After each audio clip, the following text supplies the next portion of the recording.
இப்போ ஒரு pan heat பண்ணிக்கோங்க. இதில் 1 டேபிள் ஸ்பூன் அளவு வெந்தயம் வந்து ஆட் பண்ணிக்கலாம். 1 டேபிள் ஸ்பூன் அளவு கடுகு வந்து ஆட் பண்ணிக்கோங்க.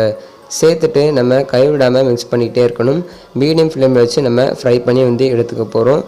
இது வந்து சீக்கிரமாகவே வந்து நம்மளுக்கு ஃப்ரை ஆகி வந்துடும். ஹை ஃப்ளேமில் வச்சு மிக்ஸ் பண்ணிங்க அப்படின்னா சீக்கிரமாக வந்து கருகிடும். அதனால் ஜஸ்ட் ஒரு 2 நிமிஷம் நல்லா அது கடுகு பொரியிற அளவுக்கு நம்ம ஃப்ரை பண்ணி எடுத்துட்டால் போதும். பாருங்கள், இந்த அளவுக்கு ஃப்ரை ஆனதுக்கப்புறமா இதை வேறு ஒரு பிளேட்டுக்கு ட்ரான்ஸ்ஃபர் பண்ணி மிக்ஸி ஜாரில் ஆற வச்சு அரைச்சி எடுத்துக்கோங்க. இப்போது இன்னொரு பேன் ஹீட் பண்ணிக்கோங்க. அதில் 50 ml அளவு நல்லெண்ணெய் வந்து ஆட் பண்ணிக்கலாம். ஊறுகாய்க்கு என்றைக்குமே நல்லெண்ணெய் தான் வந்து சூப்பராக இருக்கும். ஸோ அதனால் நல்லெண்ணெய் வந்து சேர்த்துக்கோங்க. இப்போ இதில் ஒரு 1/2 டேபிள் ஸ்பூன் அளவு கடுகு வந்து சேர்த்துக்கலாம். கடுகு பொரிஞ்சதுக்கப்புறமா கொஞ்சமாக வந்துட்டு கருவேப்பிலையை வந்து இதில் ஆட் பண்ணிக்கோங்க. கருவேப்பிலையும் நல்லா பொரிஞ்சதுக்கப்புறமா நம்ம இது கூட கட் பண்ணி வச்சுருக்க மாங்காயை வந்து நம்ம இது கூட வந்து ஆட் பண்ணிக்க போகிறோம். இது வந்துட்டு ஒரு 200 கிராம் அளவு இருக்கும். இந்த மாதிரி சின்ன சின்னதாக வந்து கட் பண்ணி வச்சுக்கோங்க. இப்போ நம்ம இது கூட சேர்த்துட்டு நல்லா வந்து மிக்ஸ் பண்ணிடலாம்.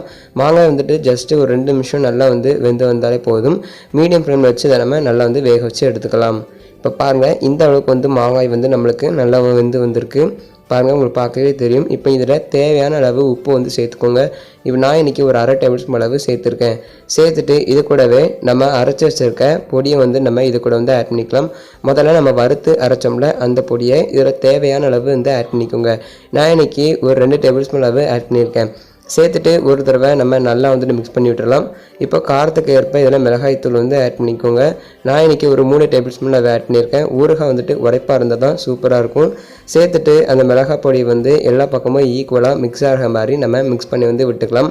பாருங்கள், நம்மளுக்கு எந்த அளவில் ரெட் கலரில் ரொம்ப பார்க்கறதுக்கு ரொம்ப அழகாக வந்துட்டுருக்கு. சாப்பிட்றதுக்கும் இது ரொம்ப வந்து சூப்பராக இருக்குங்க. ஜஸ்ட்டு மிளகாய் பொடி ஆட் பண்ணி ஒரு 2 நிமிஷம் கலந்து விட்டாலே போதும். பாருங்கள், இந்த அளவுக்கு கலந்து எடுத்ததுக்கப்புறமா இந்த ஸ்டேஜில் நம்ம ஸ்டவ் வந்துட்டு ஆஃப் பண்ணிடலாம். பாருங்கள், நம்மளுக்கு எந்த அளவுக்கு பார்க்கறதுக்கே சூப்பராக இருக்குன்ட்டு டேஸ்ட் அட்டகாசமாக இருக்கும். கன்ஃபார்ம் இது வந்து வீட்டில் ட்ரை பண்ணி பாருங்கள்.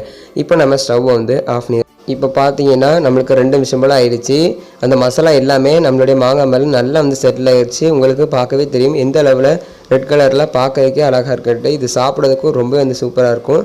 அவ்வளோ ஃப்ரெண்ட்ஸ், இப்போ வந்து சர்வ் பண்ண தயாராக இருக்குது. இந்த வீடியோ உங்கள் எல்லாத்துக்கும் பிடிச்சிக்கணும்னு நினைக்கிறேன். இந்த வீடியோ பிடிச்சிருந்துச்சுன்னா மறக்காமல் உங்கள் ஃப்ரெண்ட்ஸுக்கு எல்லாத்துக்குமே ஷேர் பண்ணிடுங்க. மறக்காமல் நீங்கள் நம்ம சேனலையும் சப்ஸ்கிரைப் பண்ணிடுங்க. இது போல் வீடியோஸை மிஸ் பண்ணாமல் பாருங்கள். கன்ஃபார்ம் இந்த இன்ஸ்டன்ட் மாங்காய் ஊறுகாயை வீட்டில் ட்ரை பண்ணி பார்த்துட்டு உங்களுடைய எக்ஸ்பீரியன்ஸ் எப்படி இருந்துச்சுன்னு கமெண்ட்டில் மறக்காமல் ஷேர் பண்ணிடுங்க. தேங்க்ஸ் ஃபார் வாட்சிங்.